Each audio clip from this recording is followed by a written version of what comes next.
ಆದಿಕಾಂಡ 4ನೇ ಅಧ್ಯಾಯ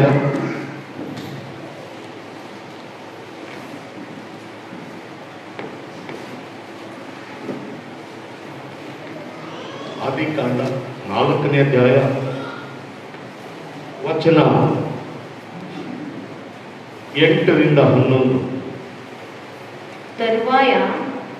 ತರುವಾಯ ಕಾಯಿನನು ತನ್ನ ತಮ್ಮನಾದ ಹೇಬೇಲನಿಗೆ ಅಡವಿಗೆ ಹೋಗೋಣ ಬಾ ಎಂದನು.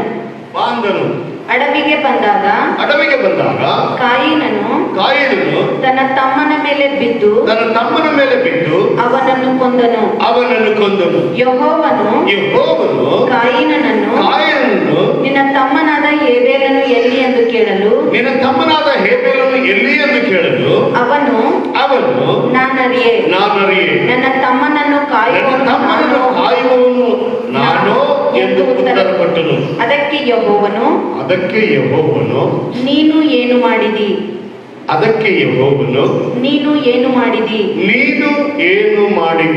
ನಿನ್ನ ತಮ್ಮನ ರಕ್ತವು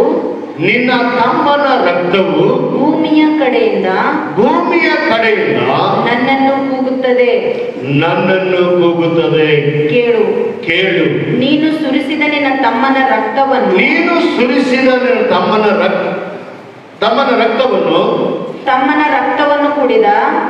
ರಕ್ತವನ್ನು ಕುಡಿದ ಈ ಭೂಮಿಯನ್ನು ಬಿಟ್ಟು ಹೋಗಬೇಕೆಂದು ನಿನಗೆ ಶಾಪ ಬಂತು ಎಂಬುದಾಗಿ. ಆಮೇಲೆ ಈ ವಾಕ್ಯ ಓದುವಾಗ ನೀವೇನು ಗ್ರಹಿಸ್ತಾ ಇದ್ರೆ ಗೊತ್ತಿಲ್ಲ. ಈ ವಾಕ್ಯ ಓದುವಾಗ ದೇವರಾತ್ಮ ನನ್ನನ್ನು ಎಚ್ಚರಿಸಿದ್ದು, ಯಾವ ಸಹೋದರ ಯಾವ ಸಹೋದರಿ ಈ ಸತ್ಯವನ್ನು ಗ್ರಹಿಸ್ತಾರೋ ಅವರು ದೇವರನ್ನು ಅರ್ಥಕೊಳ್ತಾರೆ. ಈ ಸತ್ಯ ಗೊತ್ತಾಗಿಲ್ಲ, ದೇವರನ್ನು ಅರಿಯುವುದು ಕಷ್ಟ. ಏನು ಸತ್ಯ ಎಂಬುದಾಗಿ ಹೇಳುವಾಗ ಕಾಯನ ಮತ್ತು ಹೇಬೇಲನ ಜೀವಿತ ನಿಮ್ಮೆಲ್ಲರಿಗೂ ಚೆನ್ನಾಗಿ ಗೊತ್ತಿದೆ. ಕಾಯನು ದೊಡ್ಡವನು, ಹೇಬೇಲನು ಚಿಕ್ಕವನು. ಆದರೆ ಇಲ್ಲಿ ನಡೆದ ಘಟನೆ ಕಾಯನ ಮತ್ತು ಹೇಬೇಲ ದೇವರ ಸನ್ನಿಧಾನದಲ್ಲಿ ದೇವರಿಗೆ ಸಮರ್ಪಣೆ ಮಾಡುವ ಕಾಣಿಕೆಯನ್ನು ತೆಗೆದುಕೊಂಡು ಬಂದರು. ಇಬ್ಬರೂ ಕಾಣಿಕೆಯನ್ನು ತೆಗೆದುಕೊಂಡು ಬಂದರು, ಇಬ್ಬರೂ ದೇವರಿಗೆ ಸಮರ್ಪಣೆ ಮಾಡಿದರು. ಆದರೆ ಮುಂದೆ ನಡೆದ ಒಂದು ಘಟನೆ ಏನೆಂದರೆ, ದೇವರು ಕಾಯೇಲನ ಕಾಣಿಕೆ ಮೆಚ್ಚಲಿಲ್ಲ, ಹೇಬೇಲನ ಕಾಣಿಕೆ ಮೆಚ್ಚಿದ ಎಂಬುದಾಗಿ.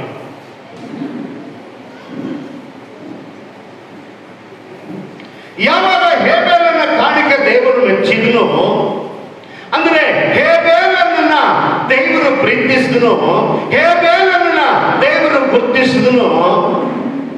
ಆ ಗುರುತಿನ ನಿಮಿತ್ತವೇ ಕಾಯೇಲನಲ್ಲಿ ಒಂದು ದ್ವೇಷ ಎಂದಿತ್ತು.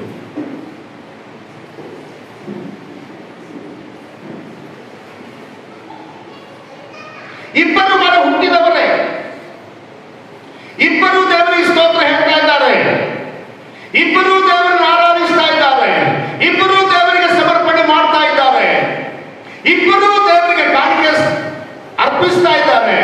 ಆದರೆ ಇಲ್ಲಿ ಭೇದ ಬಂದದ್ದು ದೇವರು ಯಾರನ್ನು ಮೆಚ್ಚುತ್ತಾ ಇದ್ದಾನೆ ಎನ್ನುವ ಕುರಿತು. ಯಾವಾಗ ಹೇಬೇಲನ ದೇವರು ಮೆಚ್ಚಿದನು, ಯಾವಾಗ ಹೇಬೇಲನ ಕಾಣಿಕೆ ದೇವರು ಮೆಚ್ಚಿದನು, ನಾನು ಸಾಧಾರಣವಾಗಿ ಹೇಳ್ತಾ ಇದ್ದೇನೆ, ಹೇಬೇಲನ ಕಾಣಿಕೆ ದೇವರು ಮೆಚ್ಚಿದ್ದರಿಂದ ಕಾಯನಿಗೆ ಒಂದು ಕೋಪ, ಕಾಯನಿಗೆ ಒಂದು ದ್ವೇಷ. ಏನಂದ್ರೆ ನನ್ನ ತಮ್ಮನನ್ನು ದೇವರು ಮೆಚ್ಚಿದ, ನನ್ನನ್ನು ದೇವರು ಮೆಚ್ಚಲಿಲ್ಲ ಅಂತ.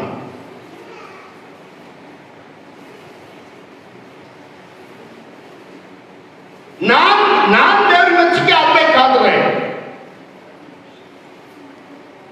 ತಮ್ಮನ ದೇವ್ರು ಮೆಚ್ಚಿದ್ದಾನೆ, ನನ್ನ ತಮ್ಮನನ್ನ ಈ ಭೂಮಿಯಿಂದ ಅಳಿಸಿದಾಗ ಇನ್ನಿರುವಂತವ ನನ್ನೊಬ್ಬನೇ ನನ್ನನ್ನೇ ದೇವರು ಮೆಚ್ತಾನೆ ಅನ್ನುವಂಥ ಒಂದು ನಂಬಿಕೆ ಅವನಲ್ಲಿ ಬಂದಿತ್ತು. ನಾನು ಹೇಳುವ ಸ್ವಲ್ಪ ಸರಿಯಾಗಿ ಅರ್ಥ ಮಾಡ್ಕೊಳ್ಳಿ.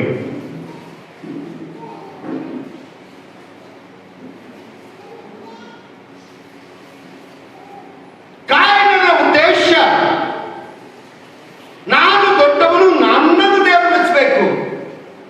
ಆದ್ರೆ ತಮ್ಮನನ್ನೇ ಮೆಚ್ಚಿದನಲ್ಲ ಅಂತ ಹೇಳಿ ತನ್ನ ತಮ್ಮನಾದ ಹೇಬೆಲನ ಅಡವೆ ಕರ್ಕೊಂಡು ಹೋಗಿ ಅವನನ್ನು ಕೊಲೆ ಮಾಡಿದ. ಇದು ಸರ್ವಸಾಧಾರಣವಾದದ್ದು. ಕೊಲೆ ಮಾಡಿದ.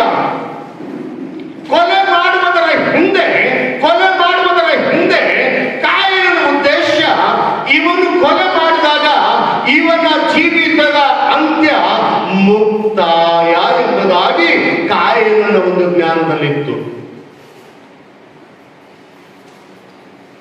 ಇದು ಇವತ್ತು ನಡೆದದ್ದಲ್ಲ, ಪ್ರಾರಂಭದಲ್ಲಿಯೇ. ಇವತ್ತು ಹೊಸದಾಗಿ ಬಂದದಲ್ಲಿ ಕೆಲವರ ಕಲ್ಪನೆ ಒಂದು ಹೊಸದಾಗಿದೆ, ಕೆಲವರ ಉದ್ದೇಶ ಒಂದು ಹೊಸದಾಗಿದೆ, ಕೆಲವರ ಯೋಚನೆ ಒಂದು ಹೊಸದಾಗಿದೆ. ಏನಂತ,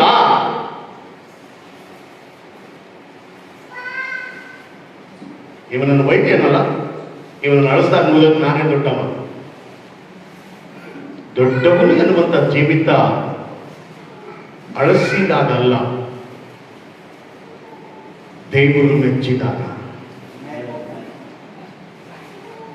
ಆದ್ರೆ ಒಂದು ವಿಷಯ ಬಹಳ ಆಶ್ಚರ್ಯಕರವಾಗಿ ಕಂಡದ್ದು, ಅಲ್ಲಿ ವಾಕ್ಯ ಹೇಳ್ತದೆ, ಯಾವಾಗ ಕಾಯನ ತನ್ನ ತಮ್ಮನಾದ ಹೇಬೆಲನ್ನು ಕೊಂದನು, ಆವಾಗ ಇಲ್ಲಿ 10ನೇ ವಚನ ಹೇಳ್ತದೆ ಏನಂತ, ಅದಕ್ಕೆ ಯೆಹೋವನು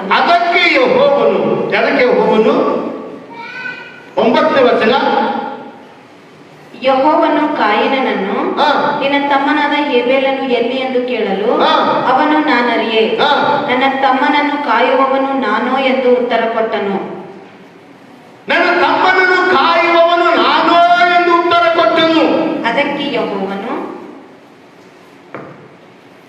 ಕಾಯಿನ ಗೊತ್ತಿತ್ತು ನಮ್ಮನ್ನು ಕಾಯುವವನು ದೇವರು ಎಂಬುದಾಗಿ. ನಮ್ಮನ್ನು ಕಾಯುವವನು ದೇವರು. ಎಷ್ಟು ಸಾಧಾರಣ ಉತ್ತರ ಕೊಡ್ತಾ ಇದ್ದಾನು. ನಮ್ಮ ತಮ್ಮನಿಗೆ ಕಾಯುವ ನೀನ. ಉದ್ದೇಶ ಏನೂ ಆಗಿರಬಹುದು, ಆದರೆ ಅಲ್ಲಿ ಒಂದು ವಿಷಯ ಬರ್ತಾ ಇದೆ.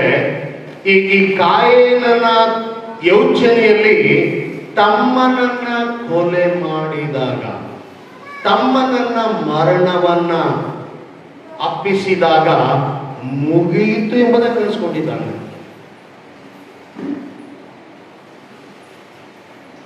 ಹಲ್ಲೆಲೂಯಾ, ಹಲ್ಲೆಲೂಯಾ, ಹಲ್ಲೆಲೂಯಾ. ಹಲೋ, ಆಯ್ತಲ್ಲ, ಸತ್ತನಲ್ಲ, ಆಯ್ತಲ್ಲ, ಮುಗಿತಲ್ಲ. ಮುಗಿತಾ?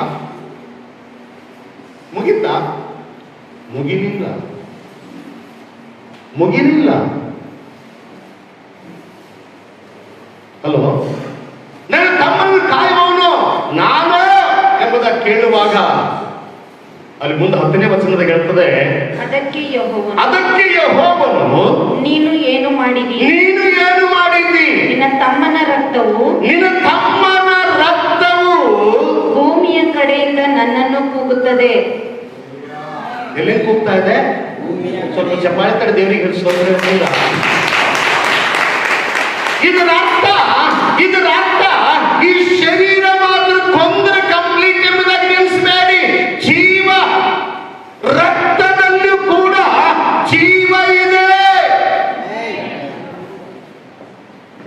ಶರೀರ ಕೊಂದರೂ ಕೂಡ ಆತ್ಮದಲ್ಲಿ ಜೀವ ಇದೆ.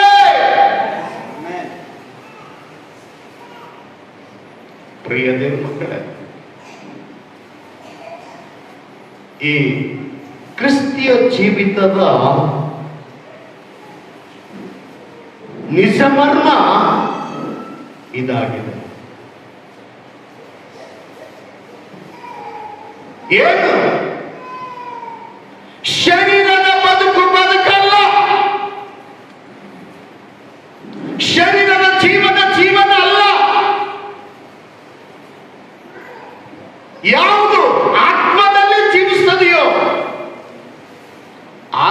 ನಿತ್ಯ ನಿರಂತರ ಇರುವಂತದ್ದಾಗಿದೆ. ಆಮೇಲೆ ಮತ್ತಾಯನ ಸುವಾರ್ತೆ 10ನೇ ಅಧ್ಯಾಯ 28ನೇ ವಚನ ಓದುವಾಗ ಅಲ್ಲಿ ಒಂದು ವಿಷಯ ಹೇಳ್ತಾ ಇದೆ. ಮತ್ತಾಯನ ಸುವಾರ್ತೆ 10ನೇ ಅಧ್ಯಾಯ 28ನೇ ವಚನ ಏನಂತ? 10:28.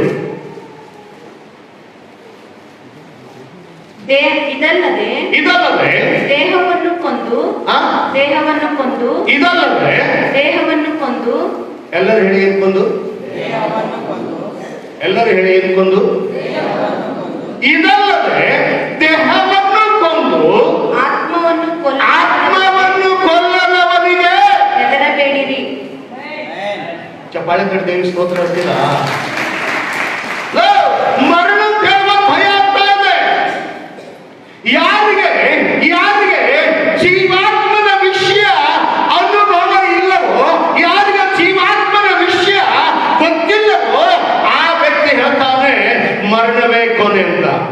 ಆದರೆ ಕ್ರಿಸ್ತನಲ್ಲಿರುವ ಜೀವನ ಶರೀರದ ಮರಣ ಅಲ್ಲ. ಶರೀರದ ಮರಣ ಅದು ನಿದ್ರಾವಸ್ಥೆ. ಆತ್ಮಿಕ ಜೀವನ ಅದು ನಿತ್ಯ ನಿರಂತರ ಜೀವನವಾಗಿದೆ. ಕ್ರಿಸ್ತನಲ್ಲಿ ಸೇರುವಂಥದ್ದು, ಕ್ರಿಸ್ತನನ್ನು ಅಂಗೀಕಾರ ಮಾಡುವಂಥದ್ದು ಶರೀರದಲ್ಲಿ ಬದುಕುವುದಕ್ಕಾಗಿ ಅಲ್ಲ.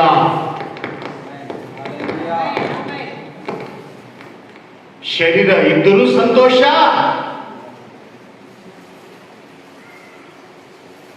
ಆಮೇಲೆ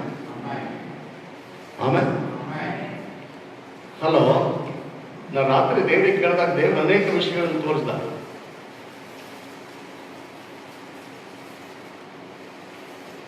ಕ್ರಿಸ್ತನಲ್ಲಿರುವ ಸಹೋದರ, ಕ್ರಿಸ್ತನಲ್ಲಿರುವ ಸಹೋದರಿ, ನೀನು ಒಂದು ಗೊತ್ತಿರಲಿ, ನೀನು ಶರೀರದಲ್ಲಿ ಜೀವಿಸುವ ಜೀವಿತ ನಿನ್ನದಲ್ಲ.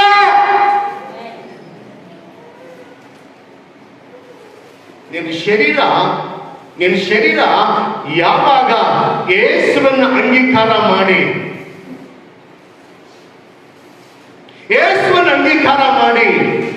ಆತನ ದೇಹ, ಆತನ ರಕ್ತ ಅದರಲ್ಲಿ ಪಾಲು ತೆಗೆದುಕೊಂಡು ಆತ್ಮನಿಗೆ ಒಂದಾಗ್ತೀಯೋ ಆವಾಗಲೇ ನೀನು ಶರೀರ ಪಾಲಿಗೆ ಸತ್ತವನಾಗಿದ್ದಿ. ಯಾರಿಗದರ ಅರ್ಥ ಆಗಿರ್ಬೋದಾದ್ರೆ ಸ್ವಲ್ಪ ಕೈಯಲ್ಲಿ ಹಲ್ಲೆಲೂಯಾ. ಅಲೋ, ನೀನು ಸತ್ತವನು, ಶರೀರದ ಪಾಲಿಗೆ ಸತ್ತವನು.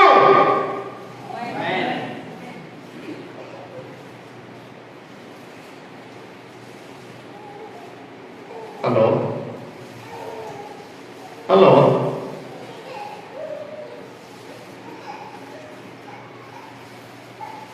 ಮರಣ ಹೊಂದಿದವನಿಗೆ ಮರಣದ ಭಯನ ಒಬ್ಬರು ಸ್ತೋತ್ರ ಹೇಳಿಲ್ಲ. ಮರಣ ಹೊಂದಿದವನಿಗೆ ಮರಣದ ಭಯನ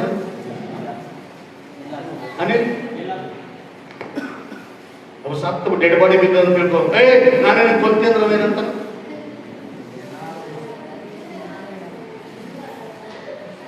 ಎಲ್ಲಿದ್ರು ಗೊತ್ತಾಗಿಲ್ಲ.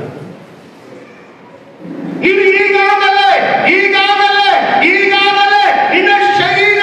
ನಿನ್ನ ಶರೀರ, ನಿನ್ನ ರಕ್ತ, ನಿನ್ನ ಮಾಂಸ, ನಿನ್ನ ಹೊರಗಡೆ ಜೀವಿತ ಕ್ರಿಸ್ತನೊಂದಿಗೆ ಹೂಡಲ್ಪಟ್ಟದೆ.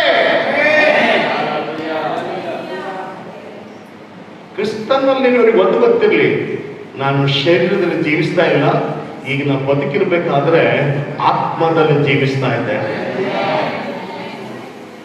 ಹಲೋ, ಇದ್ದೀರಾ?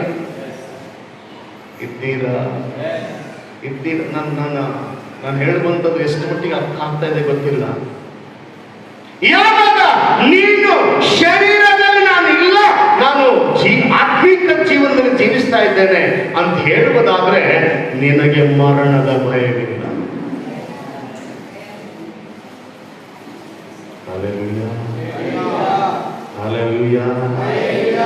ಹಲ್ಲೆಲೂಯಾ.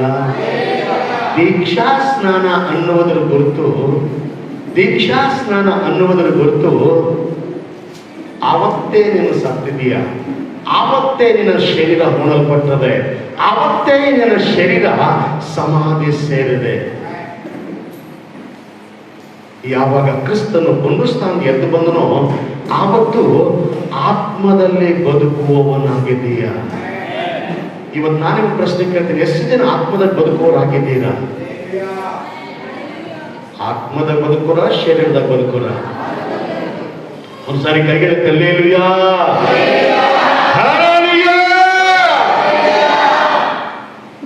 ಗೊತ್ತಿರ್ಲಿ, ನಿಮ್ಗೆ ಗೊತ್ತಿರ್ಲಿ. ಕಾರಣ ಏನ್ ಗೊತ್ತಾ?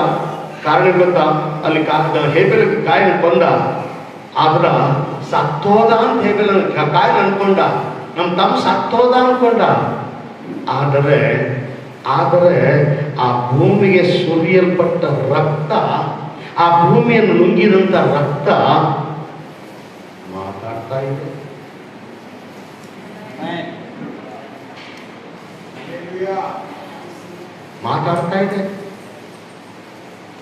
ಯಾರಿಗೆ ಮಾತಾಡ್ತಾ ಇದೆ? ಯಾವ ದೇವರು ಜೀವ ಕೊಟ್ಟಿದ್ದಾನೋ ಆ ದೇವರಿಗೆ ಮೊರೆ ಇಡ್ತಾ ಇದೆ.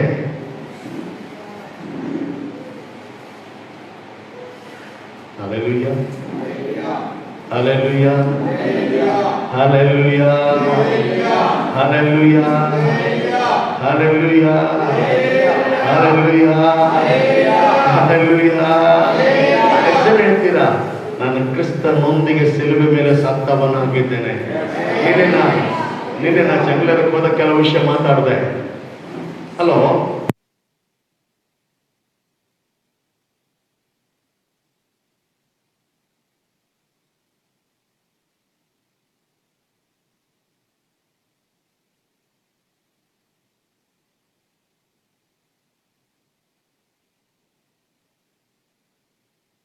ಏನ್ ಸಿಲ್ವಿನಲ್ಲ ಏ ಸ್ವಾಮಿ ಸತ್ತಾನ, ನಾ ಇಲ್ಲೇ ಇದ್ದೆ. ನಿನಗೆ ಗೊತ್ತಿರ್ಲಿ, ಏಸು ಸತ್ತಿಲ್ಲ, ಸಾಯಿಲಕ್ಕೂ ಆಗಲ್ಲ. ದೇವರ ಪ್ರತಿರೂಪಾತನಾಗಿದ್ದಾನೆ, ದೇವರ ಸ್ವರೂಪಾತನಾಗಿದ್ದಾನೆ, ದೇವರ ಪ್ರಭಾವಾತನಾಗಿದ್ದಾನೆ. ಆತನ ಸಾಯ್ಲಿಕ್ಕಾಗಲ್ಲ.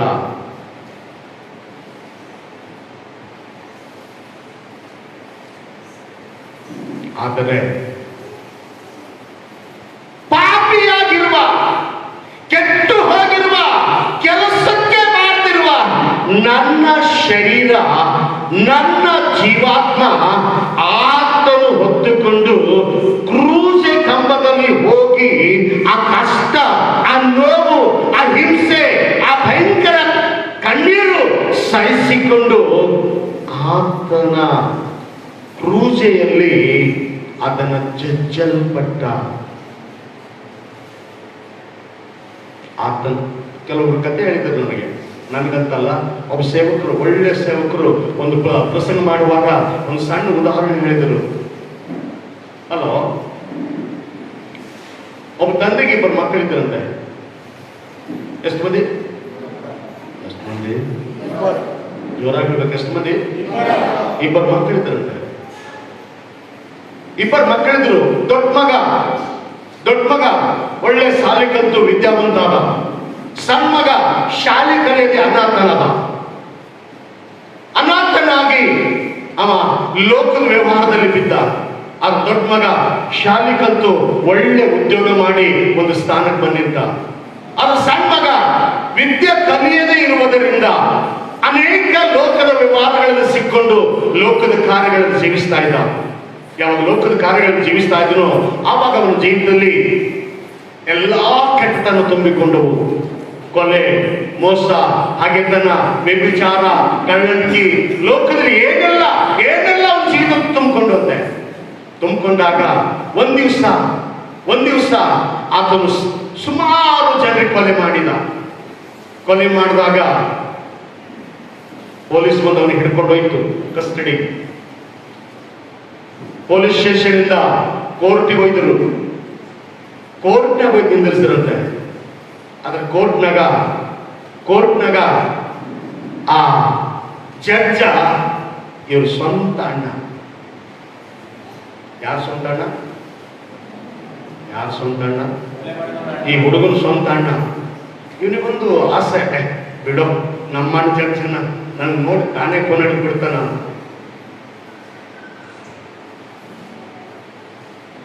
ಹೋದ, ಕಟ್ಕರಲ್ಲಿ ನಿಂತ. ಅಣ್ಣ ತಮ್ಮನನ್ನು ನೋಡಿದಾಗ ಅವನಿಗೆ ದುಃಖ. ನಮ್ಮ ತಮ್ಮ ಹಾಳಾದ, ನಮ್ಮ ತಮ್ಮ ಮೋಸ ಬಿದ್ದ, ನಮ್ಮ ತಮ್ಮ ಕೊಲೆ ಮಾಡ್ದ. ಅದರ ಅಧಿಕಾರದಲ್ಲಿ ನಾನಿದ್ದೇನೆ, ವಕೀಲ, ನ್ಯಾಯಾಧೀಶನಾಗಿದ್ದೇನೆ. ಈಗ ನಾನು ನ್ಯಾಯ ತೀರಿಸ್ಬೇಕು. ಏನಂತ? ಯಾವಾಗ ನ್ಯಾಯಾಧೀಶ ನ್ಯಾಯ ತೀರಿಸ್ಬೇಕು, ಸತ್ಯವಾದದ್ದನ್ನೇ ಮಾಡಬೇಕು. ತಮ್ಮ ಕೊಲೆ ಮಾಡ್ಯಾನ, ಈ ಕೊಲೆ ಇಲ್ಲ, ಅವನಿಗೆ ಬಿಡುಗಡೆ ಮಾಡ್ರಿ ಅಂತ ಒಂದ್ ವೇಳೆ ಆ ನ್ಯಾಯಾಧೀಶನ ಬಾಯಲ್ಲಿ ಬರುವುದಾದ್ರೆ ಅವನಿಗೆ ಬಿಡುಗಡೆ ಆಗ್ತದೆ.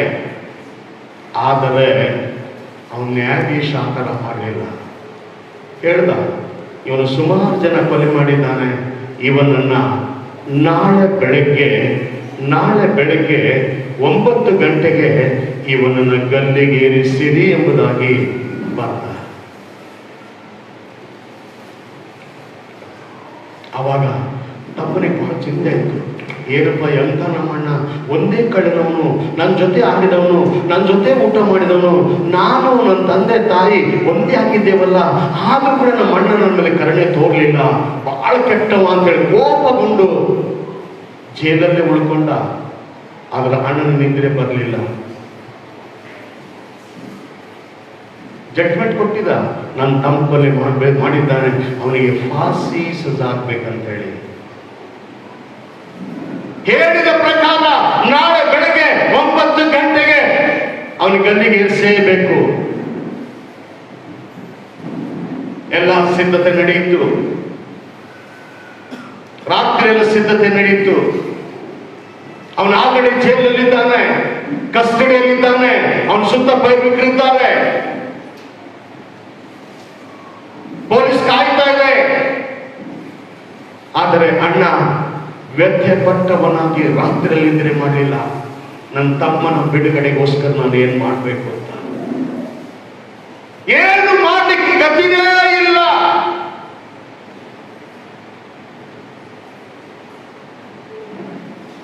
ತಮ್ಮನ ಮರಣ ತಪ್ಪಿಸ್ಬೇಕು, ಹೃದಯ ತಪ್ಪಿಸ್ಬೇಕಂತ ಹೇಳ್ತಾ ಇದೆ, ಆದ್ರೆ ಮಾಡ್ಲಿಕ್ಕೆ ನಿರ್ಣಯ ಇಲ್ಲ. ಏನು ಮಾಡ್ಲಿಕ್ಕೆ ಆಗ್ತಾ ಇಲ್ಲ. ಇಡೀ ರಾತ್ರಿಯೆಲ್ಲ ಯೋಚನೆ ಮಾಡ್ದ, ಯಾವ ಮಾರ್ಗ ಆತನಿಗೆ ಸಿಗ್ಲಿಲ್ಲ. ಕೊನೆಗೆ ಆತನಿಗೆ ಒಂದೇ ಒಂದು ಮಾರ್ಗ ಸಿಕ್ಕಿತ್ತು. ನನ್ನ ತಮ್ಮನ ಉಳಿಸ್ಬೇಕಾದ್ರೆ ಒಂದು ಮಾರ್ಗ ಇದೆ. ಆ ಮಾರ್ಗ ಏನಂದ್ರೆ ಬೆಳಗ್ಗೆ ಎದ್ದು ಆ ನ್ಯಾಯಾಧೀಶನ ಬಟ್ಟೆಯನ್ನು ಧರಿಸ್ಕೊಂಡು ಹೋದ ಜೈಲಿಗೆ. ಯಾವ ಕಸ್ಟಡಿ ಇದ್ದರೋ ಆ ಕಸ್ಟಡಿಗೆ ಹೋದ. ಆ ಕಸ್ಟಡಿಗೆ ಹೋಗತನ ತಮ್ಮ ಒಳಗಡೆ ಇದ್ದಾನೆ, ಅಣ್ಣ ಹೊರಗಡೆ ಇದ್ದಾನೆ. ತಮ್ಮನ್ನು ನೋಡಿದಾಗ ಬಹಳ ದುಃಖ ಅಣ್ಣನಿಗೆ. ತಮ್ಮೊಳಗೆ ನೋಡಿ ಯೋಚನೆ ಮಾಡ್ತಾ ಇದ್ದಾನೆ, ನಮ್ಮ ಅಣ್ಣನ ಬಿಡಿಸ್ಲಿಕ್ಕೆ ಬಂದಿದ್ದಾನೆ, ಬಿಡಿಸ್ಲಿಕ್ಕೆ ಬಂದಿದ್ದಾನೆ. ಒಳಗ ಏನೋ ಒಂಥರ ಉಲ್ಲಾಸ. ಆದರೆ ಅಲ್ಲಿದ್ದಂತ ಕಾವಲ್ಗಾರಗಿದ್ದಂತ ಎಲ್ಲರಿಗೂ ಹೇಳಿದ ಜಡ್ಜ, ನೀವು ಇಲ್ಲಿಂದ ಹೊರಗೆ ಹೋಗ್ರಿ ಅಂತ ಹೇಳಿ. ಅವ್ರು ಹೊರಗೆ ಹೋದ್ರು. ಆವಾಗ ಆ ರೂಮಿನ ಒಳಗೆ ಹೋಗಿ ತನ್ನ ತಮ್ಮನಿಗೆ ಹೇಳ್ತಾನೆ, ತಮ್ಮ ನೀನ್ ಅಂಗಿ ಕಳಿ. ತಮ್ಮನ ಅಂಗಿ ಕಳಿಸ್ದ, ತಮ್ಮನ ಕೈದಿ ಡ್ರೆಸ್ ತೆಗ್ದ, ತನ್ನ ಅಂಗಿ ಕಳೆದ, ತನ್ನ ಡ್ರೆಸ್ ತೆಗ್ದ, ತನ್ನ ಡ್ರೆಸ್ ತಮ್ಮನಿಗೆ ಹಾಕಿದ, ತಮ್ಮನ ಖೈದಿ ಡ್ರೆಸ್ ತಾನು ಹಾಯ್ಕೊಂಡು ಹೇಳ್ತಾನೆ, ತಮ್ಮ ಈಗ ನೀವು ಹೊರಗಡೆ ಹೋಗಪ್ಪ, ಹೊರಗಡೆ ಹೋಗು ಅಂತ ಹೇಳಿದ. ಹೊರಗಡೆ ಹೋದ. ಆದರೆ ಸಮಯ 9 ಗಂಟೆ ಆಗ್ತಾ ಇದೆ. ಇನ್ನು 9 ಗಂಟೆಗೆ ಅವನಿಗೆ ಗಲ್ಲಿಗೆ ಹಾಕಬೇಕು, ಫಾಸಿ ಹಾಕಬೇಕು. ಬಂದರು ಟೈಮಿಂಗ್ ಅನುಸಾರವಾಗಿ ಒಳಗಡೆ ಕೈದಿ ಇದ್ದ. ಅವನು ಗೊತ್ತಿರಲಿಲ್ಲ ಇವ ಅಣ್ಣ ಇವ ತಮ್ಮ ಅಂತ. ಅವ್ರು ತಿಳ್ಕೊಂಡ್ರು ಇವನೇ ಕೊಲೆಗಾರ ಅಂತ ತಿಳ್ಕೊಂಡು ಅವನಿಗೆ ಹೋಯ್ತು.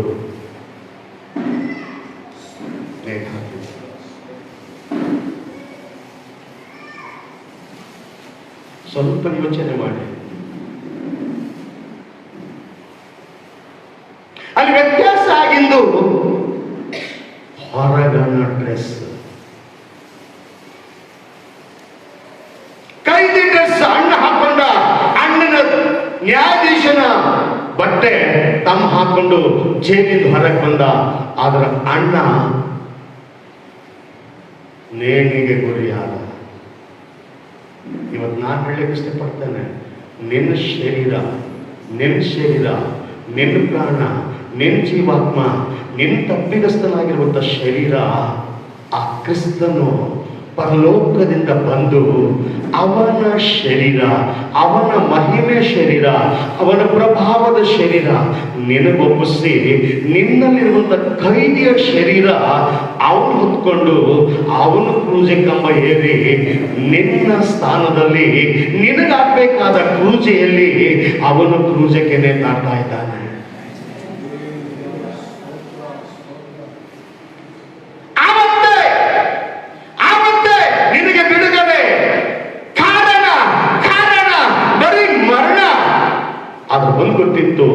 ಒಂದು ಗೊತ್ತಿತ್ತು, ಯೇಸುವಿಗೆ ಆತನು ಮಹಿಮಾ ಸ್ವರೂಪನಾದ ಕಾರಣ, ನೀತಿವಂತನಾದ ಕಾರಣ ಶಿಕ್ಷೆ ಅನುಭವಿಸಿದ,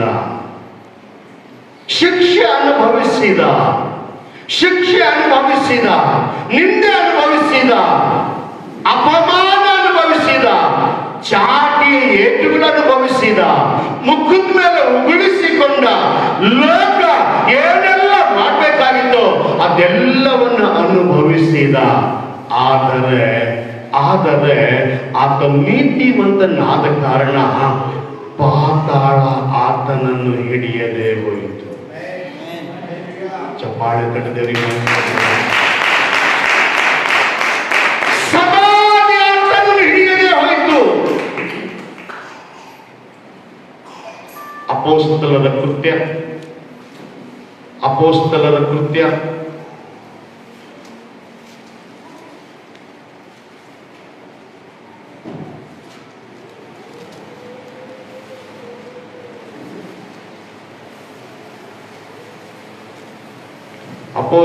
2ನೇ ಅಧ್ಯಾಯ 24ನೇ ವಚನ. ಅಪೊಸ್ತಲರ ಕೃತ್ಯ 2ನೇ ಅಧ್ಯಾಯ 23ನೇ ವಚನ ಓದಿ. ಆ ಯೇಸು ದೇವರ ಸ್ಥಿರ ಸಂಕಲ್ಪಕ್ಕೂ ಭವಿಷ್ಯದ ಜ್ಞಾನಕ್ಕೂ ಅನುಸಾರವಾಗಿ ಒಪ್ಪಿಸಲ್ಪಟ್ಟಿರಲು ನೀವು ಅನ್ಯ ಜನರ ಕೈಯಿಂದ ಆತನನ್ನು ಶಿಲುಬೆಗೆ ಹಾಕಿಸಿ ಕೊಂದಿದ್ದೀರಿ. ಆತನನ್ನು ದೇವರು ಮರಣ ವೇದನೆಗಳಿಂದ ಬಿಡಿಸಿ ಎಬ್ಬಿಸಿದನು. ಯಾಕಂದರೆ ಮರಣವು ಆತನನ್ನು ಹಿಡುಕೊಂಡಿರುವುದು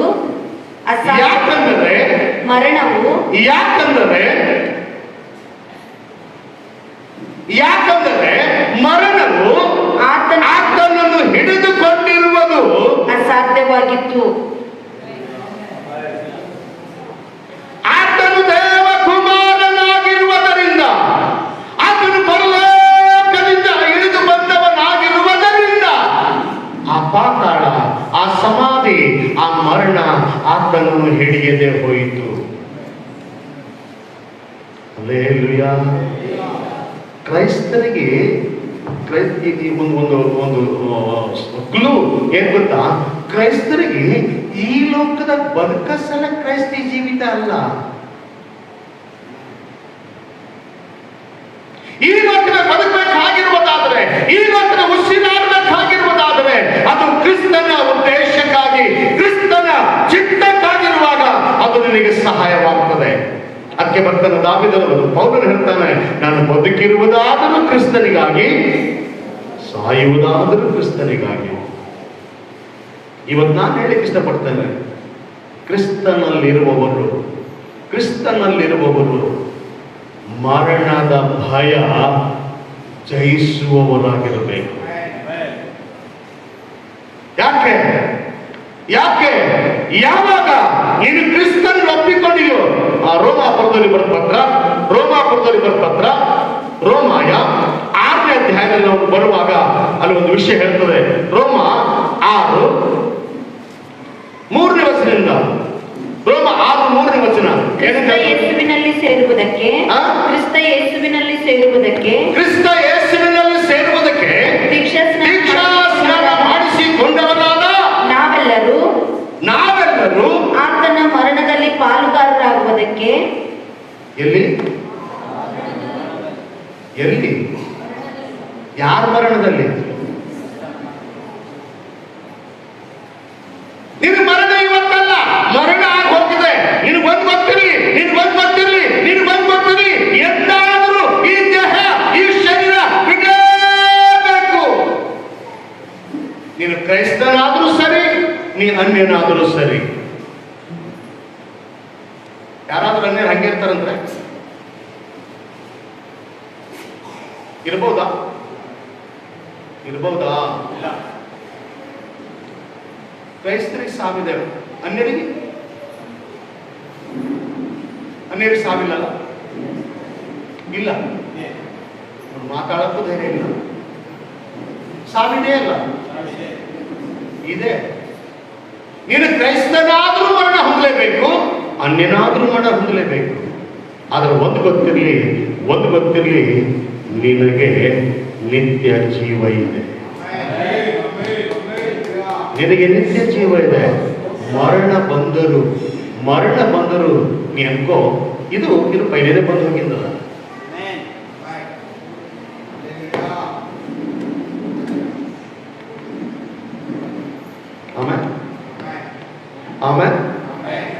ಆಮೇಲೆ ಎಷ್ಟು ಮಂದಿ ಹೇಳ್ತೀರಾ ಈ ಮರಣ ಆವಾಗಲೇ ಆಗಿಲ್ಲ, ಈ ಹೊಸದಾಗಿ ಗೊತ್ತಿಲ್ಲ? ಹಲೋ, ಯಾರಾದರೂ ಹೊಸ ಎಂದು ಪೊಲೀಸ್ ಸ್ಟೇಷನ್ ಹೋಗೋದವ್ರು, ಎಂದು ಪೊಲೀಸ್ ಸ್ಟೇಷನ್ ಮಾರಿ ನೋಡೋದವ್ರು ಒಂದ್ಸಾರಿ ಜೈಲಿನ ಕಟ್ಟಿ ಅಂದ್ರೆ ಅವ್ರಿಗೆ ಹೆಂಗೆ ಅನಿಸ್ತದ?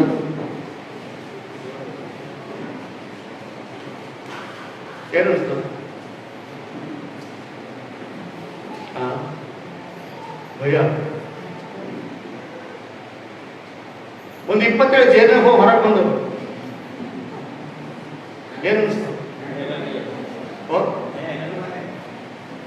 ಜಾನ್ಸನ್ ಏನಂತ ದೇಹ ತವ್ರ ಮನೆಗೆ ತಗೊಂಡು ಹೋಗ್ತೇವೆ ಬರ್ತೇವೆ. ಇವತ್ತು ಜನ ಹೇಳ್ತಾರೆ ಅಂತಾರೆ ಜೈಲ್ ಇದ್ರೇನು ಅಂತ ಪೊಲೀಸ್ ಸ್ಟೇಷನ್ ತಿರುಗಡೆ ಬಂದಿದೆ, ಜೈಲ್ ತುನ ತಿರುಗಡೆ ಬಂದಿದೆ. ಕಾರಣ ಹೋಗ್ಯಾರ ಬಂದರ್ರಿ. ಅಲ್ಲೂ ಅವ್ರು ಖಾಲಿ ಜೈಲ್ ತಿರುಗಿಬೇಕು, ನೀ ಹೇಳಬೇಕು ಮರಣ ಜಯಿಸಿ ಬಂದವನು ನಾನಾಗಿದೆ.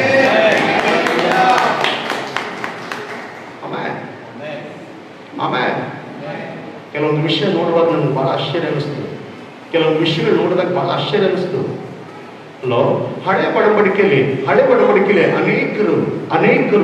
ಅನೇಕರು ಶಾದ್ರಕ್ ಮೇಷಕ್ ಅಬೇದ್ನೆಗೋ ರಾಜ್ಯರು ಅದೇ ಹೇಳಿದ್ರು, ಜಪ ಮಾಡಬೇಡ, ಯೇಸು ನಂಬೇಡ, ಯೆಹೋವ ದೇವರಿಗೆ ನಂಬೇಡ ಅಂತೇಳಿ ಅವ್ರಿಗೆ ಶಿಕ್ಷೆ ಕೊಟ್ಟು, ಇವ್ರು ನಂಬ್ತಾ ಇದ್ದಾರಲ್ಲ ಇವ್ರಿಗೆ ಏನ್ ಮಾಡ್ರಿ, ಹೋಗಿ ಬೆಂಕಿಗೆ ಹಾಕ್ರಿ ಅಂತ ಹೇಳಿದ್ರು. ರಾಜ್ಯಾಜ್ಞೆ ಆಯ್ತು, ಬೆಂಕಿಗೆ ಹಾಕ್ಲಿಕ್ಕೆ ರಾಜ್ಯಾಜ್ಞೆ ಆಯ್ತು. ರಾಜ್ಯಾಜ್ಞೆ ಪ್ರಕಾರ, ಅಧಿಕಾರ ಪ್ರಕಾರ ಅವರನ್ನ ಶಾದ್ರಕ್ ಮೇಷಕ್ ಅಬೇದ್ನೆಗೋ ಬೆಂಕಿ ಕೆರೆಯಲ್ಲಿ ದೊಬ್ಬಿದ್ರು.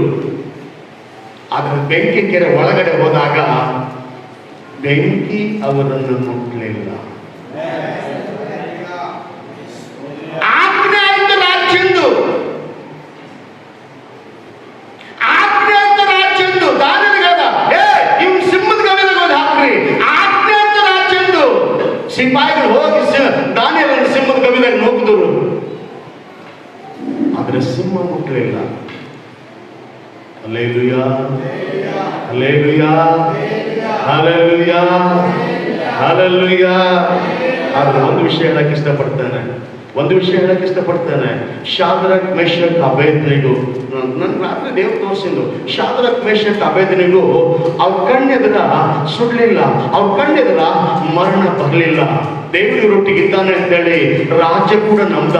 ಬರೀ ಒಬ್ಬ ನಂಬಲಿಲ್ಲ, ಇಡೀ ಆ ರಾಜ್ಯಕ್ಕೆ ಆಜ್ಞೆ ಮಾಡ್ದ, ಶಾದ್ರಕ್ ಮೇಷಕ್ ಅಬೇದನ ದೇವರನ್ನ ಆರಾಧಿಸಿರಿ ಎಂಬುದಾಗಿ. ಆರಾಧನೆ ಉಂಟಾಯಿತು. ಅನೇಕರು ಯೆಹೋವನನ್ನು ನಂಬಿದರು, ಅನೇಕರು ಯೆಹೋವನನ್ನು ಹಿಂಬಾಲಿಸಿದರು. ಶಾದ್ರಕ್ ಮೇಷಕ್ ಅಬೇದ್ ಬೆಂಕಿಯಿಂದ ತಪ್ಪಿಸಿರಬಹುದು, ಆದರೆ ತಿರುಗಿ ಮರಣ ಅನುಭವಿಸಿದರು.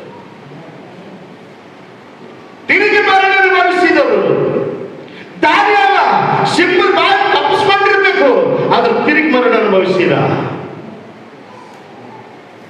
ಆದರೆ ಕ್ರಿಸ್ತನಲ್ಲಿರುವ ನೀನು, ದೇವರ ಮಗನಾಗಿರುವ ನೀನು, ದೇವರ ಮಗಳಾಗಿರುವ ನೀನು, ಅಲ್ಲೋ ನಿತ್ಯ ನಿರಂತರ ಮರಣವೇ ನಿನ್ನನ್ನು ಆಳುವುದಿಲ್ಲ.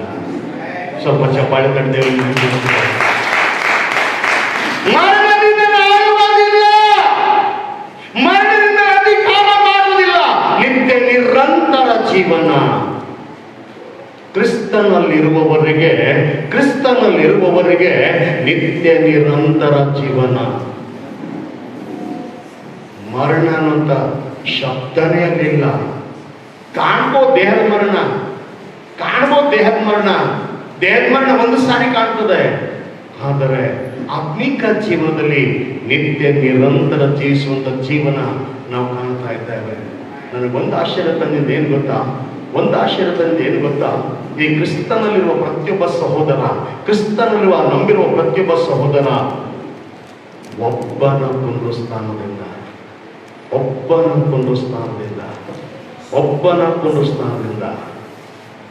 ಒಬ್ಬ ಮರಣ ಜಯಿಸುವುದರಿಂದ, ಒಬ್ಬ ಸಮಾಧಿ ಜಯಿಸುವುದರಿಂದ ಕ್ರಿಸ್ತನಲ್ಲಿರುವ ಪ್ರತಿಯೊಬ್ಬರು ಮರಣ ಜಯಿಸುವವರಾಗಿದ್ದಾರೆ. ಇದರ ಕೈಗೆಳೆದು ಒಂದ್ಸಾರಿ ಹಲ್ಲೇಲೂಯಾ, ಹಲ್ಲೇಲೂಯಾ. ಇದ್ದೀರೆ ಎಷ್ಟು ಜನ ಹೇಳ್ತೀರಿ ನಾನು ಮರಣವನ್ನು ಜಯಿಸಿದ್ದೇನೆ? ನಿನಗೊತ್ತಿರ್ಲಿ ಮರಣ ನಿಮ್ಮಲ್ಲಿ ಆಳ್ವಿಕೆ ಮಾಡಲ್ಲ. ಶರೀರ ಮರಣ ಇರಬಹುದು, ಶರೀರ ಮರಣ ಆಗಲೇಬೇಕು. ಒಂದು ವೇಳೆ ನಾನು ಹೇಳ್ತೇನೆ, ನಾನಲ್ಲ, ಬೈಬಲ್ ಹೇಳ್ತದೆ, ಒಂದು ವೇಳೆ ನೀನು ಬದುಕಿರುವಾಗಲೇ, ನೀನು ಜೀವಂತ ಇರುವಾಗಲೇ ಕ್ರಿಸ್ತನು ಬರುವುದಾದರೆ ಆ ಶರೀರ ಮರಣವನ್ನು ನೀನು ಅನುಭವಿಸ್ಲಿಕ್ಕಾಗಲ್ಲ. ಚಪ್ಪಾಳೆ ತಟ್ಟೇವೆ. ಕ್ರಿಸ್ತನು ನೀನು ಜೀವಂತವಾಗಿರುವಾಗ ಒಂದ್ಸಾರಿ ಥೆಸಲೋನಿಕದವರಿಗೆ ಬರೋ ಪತ್ರ, ಥೆಸಲೋನಿಕದವರಿಗೆ ಬರೋ ಪತ್ರ 4ನೇ ಅಧ್ಯಾಯ 15ನೇ ವಚನದಿಂದ ಓದುವಾಗ ಅಲ್ಲಿ ಹೇಳ್ತದೆ ಏನಂತ, 15, 16, 17. ಥೆಸಲೋನಿಕ 4, ಮೊದಲನೇ ಥೆಸಲೋನಿಕ 4ನೇ ಅಧ್ಯಾಯ 15ನೇ ವಚನ ಏನಂತ ಹೇಳ್ತದೆ? ನಾವು ಕರ್ತನ ಮಾತಿನ ಆಧಾರದಿಂದ ನಿಮಗೆ ಹೇಳುವುದೇನೆಂದರೆ, ಕರ್ತನು ಪ್ರತ್ಯಕ್ಷನಾಗುವವರೆಗೂ ಜೀವದಿಂದ ಉಳಿದಿರುವ ನಾವು. ಯಾರು? ಎಲ್ಲರೂ ಹೇಳಿ, ಯಾರು? ಇನ್ನೊಂದ್ಸಾರಿ ಓದಮ್ಮ. ನಾವು ಕರ್ತನ ಮಾತಿನ ಆಧಾರದಿಂದ ಕರ್ತನು ಪ್ರತ್ಯಕ್ಷನಾಗುವವರೆಗೂ ಜೀವದಿಂದ ಉಳಿದಿರುವ ನಾವು. ಎಲ್ಲರೂ ಜೀವದಿಂದ ಉಳಿದಿರುವ ನಾವು. ಇನ್ನೊಂದ್ಸಾರಿ ಹೇಳಿ, ಜೀವದಿಂದ ಉಳಿದಿರುವ ನಾವು. ಮುಂದೆ ನಿದ್ರೆ ಹೋದವರಿಗಿಂತ ಮುಂದಾಗುವುದೇ ಇಲ್ಲ. ಕರ್ತನು ತಾನೇ ಆಜ್ಞಾಘೋಷದೊಡನೆಯೂ ಪ್ರಧಾನ ದೂತರ ಶಬ್ದದೊಡನೆಯೂ ದೇವರ ತುತ್ತೂರಿ ಧ್ವನಿಯೊಡನೆಯೂ ಆಕಾಶದಿಂದ ಇಳಿದು ಬರುವನು. ಆಗ ಕ್ರಿಸ್ತನಲ್ಲಿರುವ ಸತ್ತವರು ಮೊದಲು ಎದ್ದು ಬರುವರು. ಆಮೇಲೆ ಜೀವದಿಂದ ಉಳಿದಿರುವ ನಾವು. ಯಾರು ಎದೆ ಬಡ್ಕೊಂಡು ಹೇಳಿ, ನಾವು. ನಿಮಗೆ ಎದೆ ಬಡ್ದು ನಾನೇ ಬಂದು ಬಿಡ್ಬೇಕು, ನೀವು ಅಂತ. ಜೀವದಿಂದ ಉಳಿದಿರುವ ನಾವು ಅಂತರಿಕ್ಷದಲ್ಲಿ ಕರ್ತನನ್ನು ಎದುರುಗೊಳ್ಳುವುದಕ್ಕೆ ಅವರ ಸಂಗಡಲೇ ಮೇಘವಾಹಕರಾಗಿ ಪಕ್ಕನೆ ಒಯ್ಯಲ್ಪಡುವೆವು. ಇದು ಕ್ರಿಸ್ತಿಯ ಜೀವನ, ಮರಣ ಜೀವನ ಅಲ್ಲ. ಗೊತ್ತಿರ್ಲಿ, ಶರೀರದ ನೋವನ್ನು ನೆನೆಸಬೇಡ್ರಿ, ಅದು ಸ್ವಲ್ಪ. ಅದಕ್ಕೆ ವಾಕ್ಯ ಹೇಳ್ತದೆ, ಲೋಕದಲ್ಲಿ ನಿಮಗೆ ಸಂಕಟ ಉಂಟು, ಧೈರ್ಯವಾಗಿರ್ರಿ. ಸಂಕಟ ಇದೆ, ಸಂಕಟ ಇದೆ. ಯಾಕೆ ಸಂಕಟ ಇದೆ ಗೊತ್ತಾ? ಯಾಕೆ ಸಂಕಟ ಇದೆ ಅಂತ ಕೇಳುವಾಗ ವಾಕ್ಯ ಹೇಳ್ತದೆ, ನೀವು ಅದೇ ಯೋಹಾನ್ ಸುವಾರ್ತೆ 15ನೇ ಅಧ್ಯಾಯ ಬರೀ. ಯೋಹಾನ್ ಸುವಾರ್ತೆ 15ನೇ ಅಧ್ಯಾಯ, ಯೋಹಾನ್ 15 19. ಯೋಹಾನ 15:19. ನೀವು ಲೋಕದ ಕಡೆಯವರಾಗಿರುತ್ತಿದ್ದರೆ, ನೀವು ಲೋಕದ ಕಡೆಯವರಾಗಿರುತ್ತಿದ್ದರೆ, ನೀವು ಲೋಕದ ಕಡೆಯವರಾಗಿರುತ್ತಿದ್ದರೆ ಲೋಕವು ನಿಮ್ಮ ಮೇಲೆ ತನ್ನವರೆಂದು ಮಮತೆ ಇಡುತ್ತಿತ್ತು. ಆದರೆ ನೀವು ಲೋಕದ ಕಡೆಯವರಲ್ಲದೆ, ನೀವು ಲೋಕದ ಕಡೆಯವರು ಅಲ್ಲದೆ ಇರುವುದರಿಂದ ನಾನು ನಿಮ್ಮನ್ನು ಲೋಕದೊಳಗಿಂದ ಆರಿಸಿ ಲೋಕದೊಳಗಿಂದ ಆರಿಸಿ ತೆಗೆದುಕೊಂಡಿರುವುದರಿಂದಲೂ.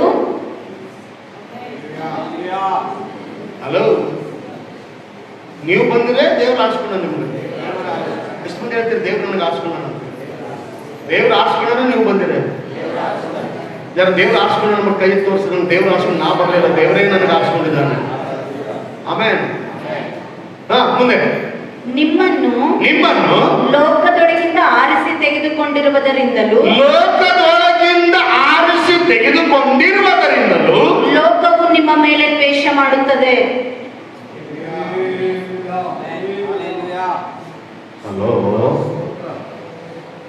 ಹಲೋ, ಒಂದು ಗೊತ್ತಿರ್ಲಿ, ಲೋಕನ್ನು ದ್ವೇಷ ಮಾಡೋದನ್ನು ತಿಳ್ಕೊರಿ. ನನ್ನ ದೇವ್ರು ಆರಿಸ್ಕೊಳ್ಳೋಣ ಪರಲೋಕದ ಮುಂದೆ ಅದಕ್ಕೆ ಇವ್ರು ನನಗೆ ಹಾಗೆ ಮಾಡ್ತಾರ.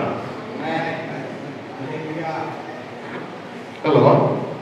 ಇದ್ದೀರಿ? ಎಷ್ಟು ಮಂದಿ ಇಲ್ಲೇ ಇದ್ದೀರಿ? ಆಚೆಗಲ್ಲಿ ನಾ ಈಚೆಗಲ್ಲಿ ಬಂತು ಅಂದ್ರೆ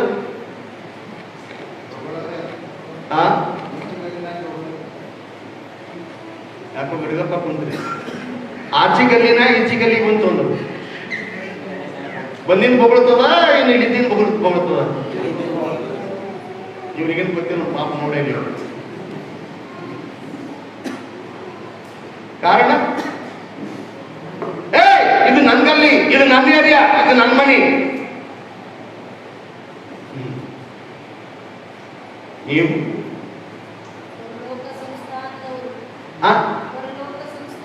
ನೀವು ಪರಲೋಕ ಸಂಸ್ಥಾನದವರು. ಭೂಲೋಕಕ್ಕ ಏನಾಗಿದ್ದೀರಿ ನೀವು? ಏನಾಗಿದ್ದೆವು? ಬೆಳಕಾಗಿದೆ. ಭೂಲೋಕಕ್ಕೆ ಏನಾಗಿದೆ? ಇದ್ದೀರೆ ಪರದೇಶಸ್ಥರು. ಯಾವುದೋ ಊರಿಂದ ಬಂದಿದ್ದು. ಅವ್ರಿಗೇನಂತಾರ? ಊರ್ದವಲ್ಲ ಏನು ಊರ್ದ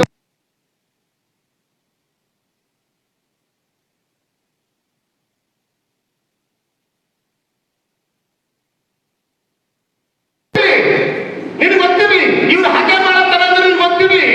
ನಿನ್ನ ಹೆಸರು ಅಲ್ಲಿ ಬರೆಯಲ್ಪಟ್ಟ ಕಾರಣ ನೀನು ಪರಲೋಕದ ಸ್ವಾಸ್ಥ್ಯ ನೀನು ಮುಂದೆ ಕಾರಣ. ಈ ಲೋಕದ ವೇತಮ ನಿನ್ನ ಊರಿದಲ್ಲ, ನಿಂದಲ್ಲೇದ. ಈ ಲೋಕಕ್ಕೆ ಸಂಬಂಧಪಟ್ಟವ್ರು ಇಲ್ಲಿ ನೋಡಲ್ಲ. ಈ ಲೋಕಕ್ಕೆ ಸಂಬಂಧಪಟ್ಟರೆ ನಾಶ ಅದ. ಕೆಲವರಿಗೆ ಭಯ, ಇಕ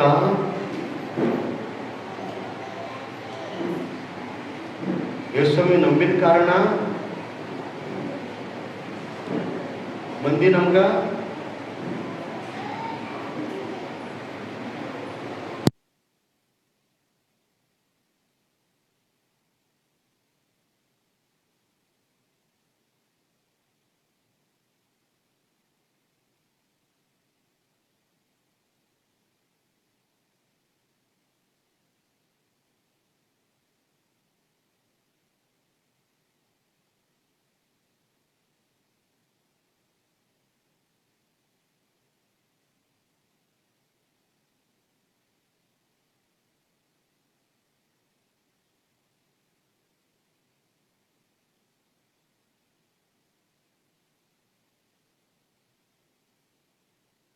ಕಾರಣ ಲೋಕ ನಿಮ್ಮನ್ನು ಹಾಗೆ ಮಾಡ್ತದೆ.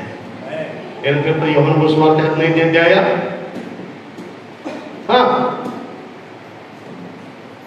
ಬೇಗ ಬೇಗ. ಲೋಕವು 15ನೇ ಅಧ್ಯಾಯ ವಚನ 19. ನೀವು ಲೋಕದ ಕಡೆಯವರಾಗಿರುತ್ತಿದ್ದರೆ ಲೋಕವು ನಿಮ್ಮ ಮೇಲೆ ತನ್ನವರೆಂದು ಮಮತೆ ಇಡುತ್ತಿತ್ತು. ಆದರೆ ನೀವು ಲೋಕದ ಕಡೆಯವರಲ್ಲದೇ ಇರುವುದರಿಂದಲೂ ನಾನು ನಿಮ್ಮನ್ನು ಲೋಕದೊಳಗಿಂದ ಆರಿಸಿ ತೆಗೆದುಕೊಂಡಿದ್ದರಿಂದಲೂ ಲೋಕವು ನಿಮ್ಮ ಮೇಲೆ ದ್ವೇಷ ಮಾಡುತ್ತದೆ. ನೀವು ಪರಲೋಕ ಸಂಸ್ಥಾನದವರ ಇಲ್ಲಿನವರ? ಎಷ್ಟು ಮಂದಿ ಹೇಳ್ತೀರಿ ಪರಲೋಕ ಸಂಸ್ಥಾನದವರು? ಪರಲೋಕದಾಗಿರೋರ ಇಲ್ಲಿರೋರ? ಜರ ಕೈಯಲ್ಲಿ ಕೇಳಿ, ನಾ ಪರಲೋಕದಾಗಿರೋನಿದ್ದೆ, ಬಾಜುದಲ್ಲಿ ಕೈ ಕೊಟ್ಟು ಹೇಳು, ಈ ಲೋಕ ನಂದಲ್ಲ. ಕೈ ಕೊಟ್ಟು ಹೇಳಿ, ಈ ಲೋಕ ನಂದ. ಕೈಗೂ ಉದ್ದಕ್ಕಿಲ್ಲ, ಏನ್ ಮಾಡ್ತೀರಿ ಪಾಪ? ನಾ ದೇವ್ರಿಗೆ ಜಪ್ ಮಾಡ್ತೇವೆ, ದೇವ್ರೇ ಕೈ 10 ಫೀಟ್ ಉದ್ದಕ್ಕೆ ಮಾಡ.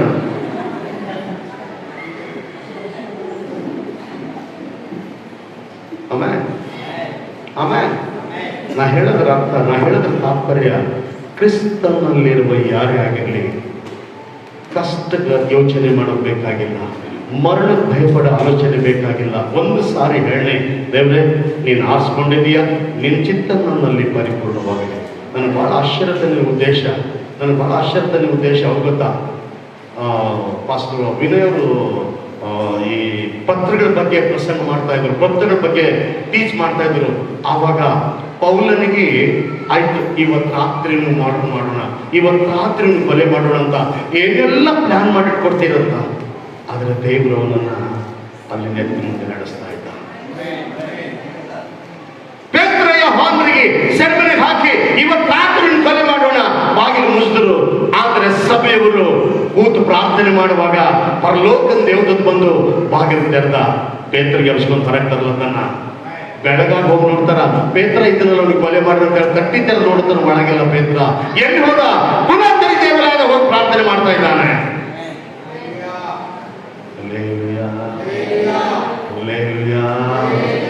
ಎಷ್ಟು ಮಂದಿಗೆ ಅರ್ಥ ಆಗುತ್ತೋ ಗೊತ್ತಿಲ್ಲ.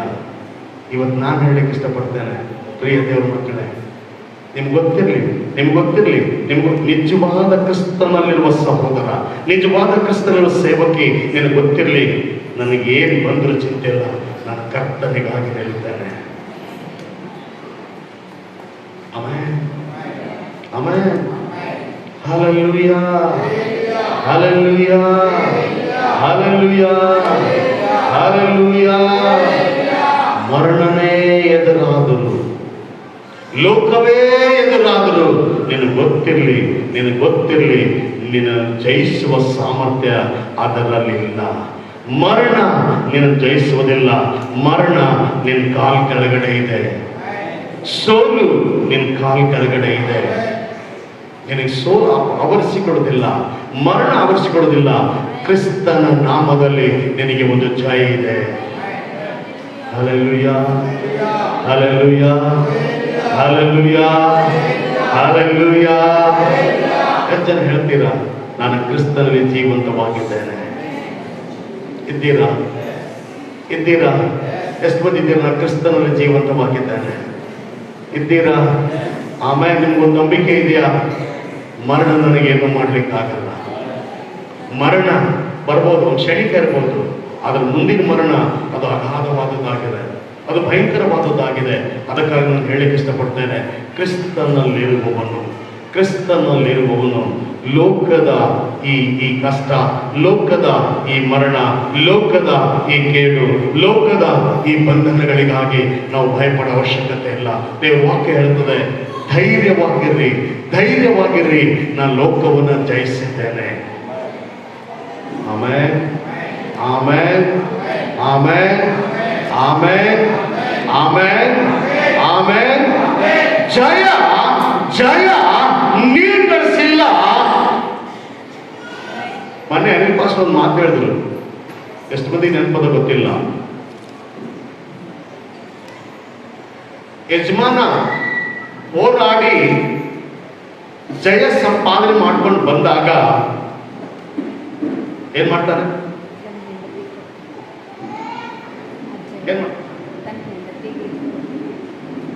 ಆ ಜಯ ಗಳಿಸಿರ್ತಕ್ಕಂಥ ಯಜಮಾನ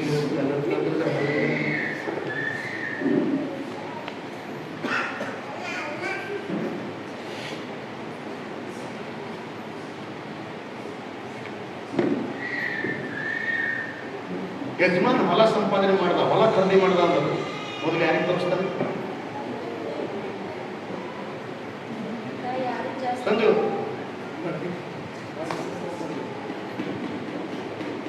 ಹಲೋ, ಒಂದು ಗಾಡಿ ತಗೊಳ್ತೀರಿ, ಒಂದು ಪೈಲಿ ಯಾರಿಗೆ ತೋರಿಸ್ತೀರಿ?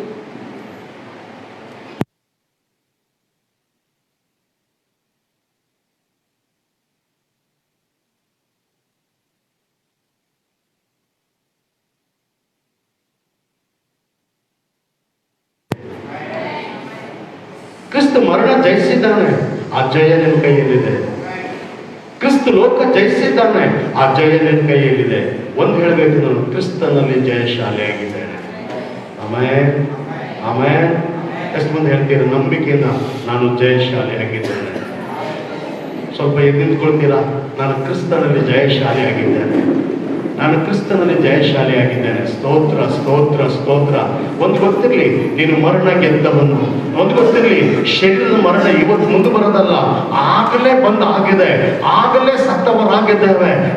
ನಾನು ಶರೀರವನ್ನ ಜಯಿಸಿ ನಿತ್ಯತ್ವದಲ್ಲಿ ನಾನು ಜೀವಿಸುವ ಶಕ್ತನಾಗಿದ್ದೇನೆ ಎಂಬುದಾಗಿ ಅಂಗೀಕಾರ ಮಾಡುವಾಗ ನಿಮಗೆ ಒಂದು ಜಯ, ನಿಮಗೆ ಒಂದು ಸಮಾಧಾನ, ನಿಮಗೆ ಒಂದು ಸಂತೃಪ್ತಿ ದೇವರು ಕೊಡುವ ಶಕ್ತನಾಗಿದ್ದಾನೆ.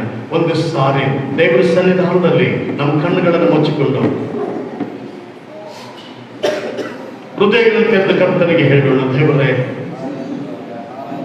ನನಗೆ ಮರಣದಿಂದ ಬಿಡುಗಡೆ ಕೊಟ್ಟಿದ್ದೀಯಾ, ಸಮಾಧಿಯಿಂದ ಬಿಡುಗಡೆ ಕೊಟ್ಟಿದ್ದೀಯಾ, ಲೋಕದ ಜೀವನದಿಂದ ಬಿಡುಗಡೆ ಕೊಟ್ಟಿದ್ದೀಯಾ. ನಾನು ಜಯಶಾಲಿಯಾಗಿದ್ದೇನೆ, ನಾನು ಜಯಶಾಲಿಯಾಗಿದ್ದೇನೆ. ಒಂದು ಸಾರಿ ನಾವು ಹೇಳೋಣ, ನಮ್ಮ ಕಣ್ಣುಗಳನ್ನು ಮುಚ್ಚಿಕೊಳ್ಳೋಣ. ಒಂದು ಸಾರಿ ನಮ್ಮ ಕಣ್ಣುಗಳನ್ನು ಮುಚ್ಚಿಕೊಳ್ಳೋಣ, ನಮ್ಮ ಕೈಗಳನ್ನು ಆಕಾಶದೆಡೆಗೆ ಹೇಳೋಣ, ಕರ್ತನೇ, ನಾನು ಜಯಶಾಲಿಯಾಗಿದ್ದೇನೆ.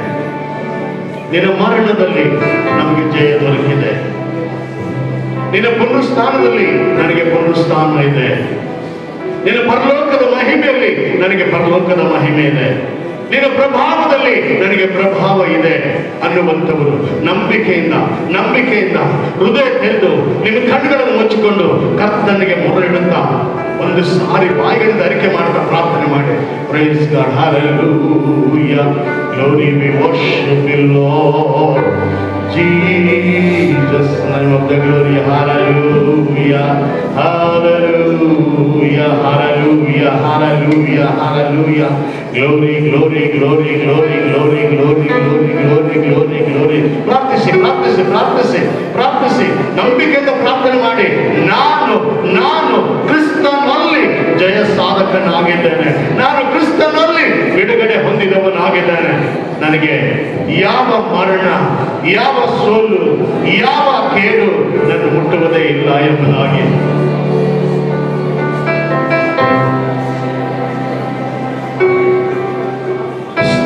ಸ್ತೋತ್ರ ಸ್ತೋತ್ರ ಸ್ತೋತ್ರ ಸ್ತೋತ್ರ ಸ್ತೋತ್ರ ಸ್ತೋತ್ರ ಸ್ತೋತ್ರ ಪ್ರಾರ್ಥನೆ ಮಾಡಿ.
ಮೇಲೆತ್ತಿ ಪ್ರಾರ್ಥನೆ ಮಾಡೋಣ. ದೇವರಾತ್ಮನೇ, ನಿಮ್ಮ ಜೊತೆ ಇದ್ದದಕ್ಕಾಗಿ ನಾವು ನಿನ್ನ ಸ್ತುತಿಸ್ತೇವೆ. ನಮ್ಮನ್ನು ಕಾಯುವ ಕುರುಬು ನೀನಾಗಿದ್ದಕ್ಕಾಗಿ ಸ್ತುತಿಸ್ತೇವೆ. ನಮಗೆ ಜಯ ಕೊಟ್ಟಿದ್ದಕ್ಕಾಗಿ ನಾವು ನಿನ್ನ ಸ್ತುತಿಸ್ತೇವೆ. ಮುಂದೆ ಬರ್ಲಿಕ್ಕಿರುವಂತಹ ಅಪಾಯ, ಗಂಡಾಂತರ, ಕೇಡು, ಮರಣದ ಭಯ ಆವರಿಸಿಕೊಳ್ಳುವಾಗ ನಮಗೆ ಬಿಡುಗಡೆ ನೀನಾಗಿದೆ. ಜಯದ ಸಂಕೇತ ನೀನಾಗಿದೆ. ತಾಳಗಳು ನಮ್ಮನ್ನು ಆವರಿಸಿಕೊಂಡ್ರು ಅದರಿಂದ ಬಿಡುಗಡೆ ಮಾಡುವ ಶಕ್ತನು ನೀನಾಗಿರುವುದರಿಂದ ನಾವು ಕೊಂಡಾಡ್ತೇವೆ. ಒಂದನೇ ಹೆಸರು, ಒಂದನೇ ಭಾವ, ಎಲ್ಲ ಮಹಿಮೆ, ಎಲ್ಲ ಘನತೆ, ಎಲ್ಲ ಗೌರವ ನಿನಗೊಬ್ಬಾತನು ಸಲ್ಲಿಸ್ತಾ ಪ್ರಾರ್ಥಿಸಿ ಯೇಸುವಿನ ಜೀವನ ನಾಮದಲ್ಲಿ ಬೇಡಿ ಹೊಂದಿಕೊಂಡಿದ್ದೇವೆ. ನಮ್ಮ ಜೀವನ ತಂದೆ ಜೋರಾಗಿ ಚಪ್ಪಾಳೆ ತಟ್ಟಿ ಜೋರಾಗಿ